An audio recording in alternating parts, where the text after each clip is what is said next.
नाजरीन, drama serial समझौता में नरगिस असद को कहती है, तुम ठीक नहीं कर रहे। तुम्हें पता है जब तुम्हारे बाबा को पता लगेगा तो वो क्या सोचेंगे। तुम्हारी इस हरकत से एक मोहब्बत करने वाले बाप का दिल टूट जाएगा। असद कहता है, मैंने कुछ बुरा नहीं किया। अपने मुस्तकबिल के बारे में सोचना और अपने बिजनेस को आगे बढ़ाना कोई जुर्म नहीं है। मगर मैं पूछती हूँ असद, तुम्हारे पास इतनी बड़ी रकम कहां से आई। असद कहता है, अलीजे ने बताया तो है कि उसके भाई ने उसका घर सेल कर दिया है और वही रकम मैंने बिजनेस में इन्वेस्ट की है। नरगिस कहती है, ये तो वक्त ही बताएगा, मगर मैं तुम्हें एक बात बता दूं, हकीकत तो सामने आकर रहेगी। और याद रखना, जो बाप अपनी औलाद पर अंधा एतमाद करे, उसकी औलाद पीठ पीछे वार करे, ये गुनाह से भी बड़ा जुर्म है। मैं तो सुतेली सही, मगर बाप तो सुतेला नहीं है तुम्हारा। बाकी वक्त बताएगा कौन गलत कर रहा था और कौन सही।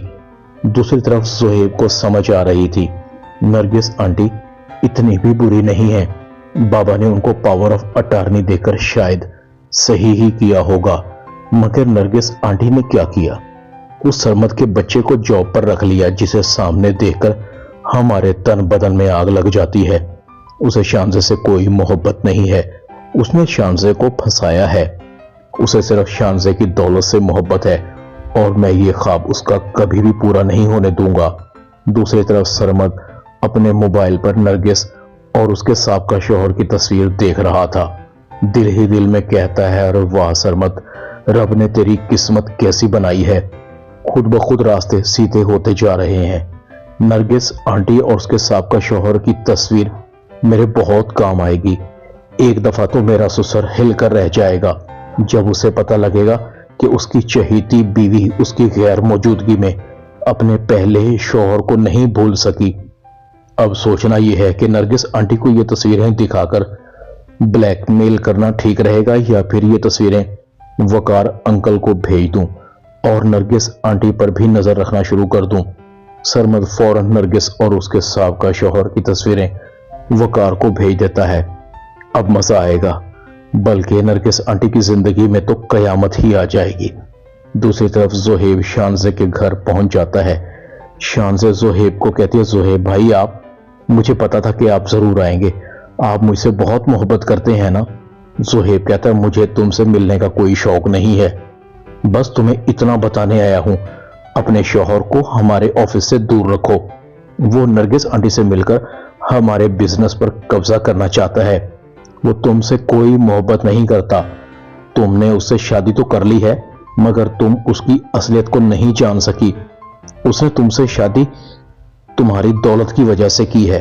शानजे कहती है, मुझे कुछ समझ नहीं आ रही ज़ोहेब भाई, इससे आगे मैं एक लफ्ज भी नहीं सुन सकती। लिहाज सिर्फ इसलिए कर रही हूं कि इस वक्त आप मेरे घर पर खड़े हैं। और मैं ये भी बता दूं, सरमद अब डैड के ऑफिस नहीं जाएगा, वो रिजाइन कर चुका है। फिर तुम जानो और तुम्हारा ऑफिस। जैसे ही सरमद घर आता है, शानजे उसे बताती है, रिजाइन कर आए? सरमद कहता है, हाँ, वो तो मैं सुबह ही कराया था। शानजे कहती है, फिर ज़ोहेब भाई क्यों आए थे? तरह तरह की बातें सुनाई हैं उन्होंने मुझे। सरमद कहता है, अच्छा, तुम्हारे भाइयों की इतनी जुर्रत कि वो मेरी बीवी को मेरे ही घर में धमकी दें? मैं उनसे डरता नहीं हूं। तुम्हें भी डरने की जरूरत नहीं है, बल्कि तुम्हें तो अपने हक के लिए आवाज उठानी चाहिए। वो दोनों नरगिस आंटी के साथ मिलकर तुम्हारा हिस्सा हड़प करने की कोशिश कर रहे हैं। वो तो बिजनेस और प्रॉपर्टी में से सब कुछ ले जाएंगे, मगर तुम्हें कुछ नहीं मिलेगा। तुम अभी मेरे साथ चलो।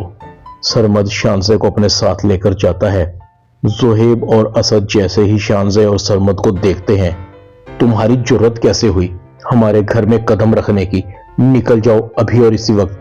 सरमद कहता है, तुम दोनों भाई अपनी हद में रहो, शराफत से शानजे का हिस्सा दे दो, वरना मुझसे बुरा कोई नहीं होगा। असद और ज़ोहेब शानजे को कहते हैं, देखा, हम कहते थे ना कि तुम्हारा शौहर ये फ्रॉडिया तुमसे मोहब्बत नहीं करता। आज इसकी असलियत तुम्हारे सामने खुलकर आ गई है। इसने शादी तुमसे दौलत के लिए की है। दूसरी तरफ वकार जैसे ही अपने मोबाइल पर नरगिस और उसके साबका शौहर की तस्वीर देखता है, नरगिस को फोन करता है। नरगिस, ये मैं 3-4 दिन के लिए बाहर क्या गया, तुम ने मेरी गैर मौजूदगी में रास्ता बदलने का फैसला कर लिया। नरगिस कहती है ये आप क्या कह रहे हैं। वकार कहता है मुझे बताओगी तुम्हारा साबका शौहर तुमसे मिलने क्यों आया था। नरगिस बड़ी हैरान होती है। मेरे साबका शौहर की ये तस्वीरें किसने वकार को भेजी हैं। नरगिस कहती है वकार आपको गलतफहमी हुई है, उसकी बेटी बीमार है, वो सिर्फ मेरे पास मदद के लिए आया था, इससे ज्यादा कुछ नहीं। वकार कहता है आइंदा वो मुझे तुम्हारे आसपास भी नजर ना आए। हुस्ना आपा की जैसे ही तबीयत ठीक होती है मैं जल्द पाकिस्तान वापस आ जाऊंगा। ड्रामा समझौता में इतना ही। चैनल को सब्सक्राइब कर दें। शुक्रिया।